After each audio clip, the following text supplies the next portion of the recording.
Welcome to everyday cooking.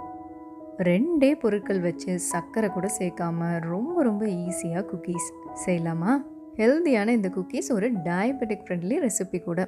Cookies செய்ய 2 வாழைப்பழம் நம்மளுக்கு தேவை. 2யும் நல்லா இந்த மாதிரி மசிச்சிடணும்.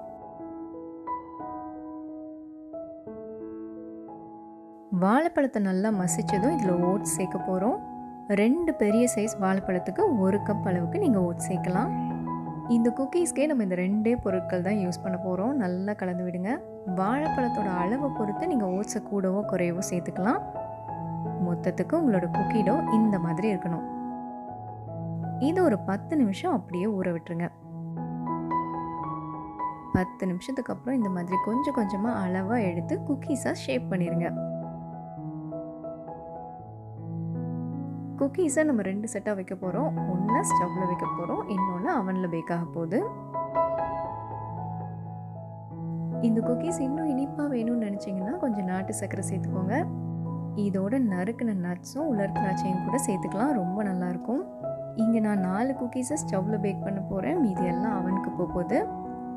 அவனில் வைக்கிறவங்க 180 டிகிரி செல்சியஸில் ப்ரீ ஹீட் பண்ணி அவனை ரெடியாக வச்சுக்கோங்க. ஸ்டவ்வில் வைக்கிறவங்க ஒரு பாத்திரம் வச்சு அதுக்கு மேலே ஒரு சின்ன கிண்ணம் வச்சு அதுக்கு மேலே இந்த தட்டை வைங்க.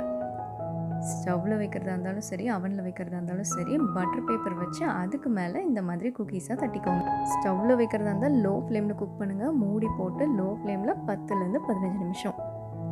அவனில் வைக்கிறதா இருந்தால் ப்ரீ ஹீட் பண்ண அதே 180 டிகிரி செல்சியஸில் 10லேருந்து 15 நிமிஷம் வரைக்கும் நீங்கள் வச்செடுக்கலாம். இங்கே 2 செட்டும் சூப்பராக ரெடி ஆகிடுச்சு. இந்த குக்கீஸை கண்டிப்பாக ட்ரை பண்ணி பாருங்கள். குழந்தைங்கள்லேருந்து பெரியவங்க வரைக்கும் விரும்பி சாப்பிடுவாங்க. இந்த ரெசிபி உங்களுக்கு பிடிச்சிருக்குன்னு நம்புகிறோம். வேறொரு இன்ட்ரெஸ்டிங்கான ரெசிபியோடு உங்களை சந்திக்கிறோம். மறக்காமல் எங்கள் சேனலுக்கு சப்ஸ்கிரைப் பண்ணுங்கள்.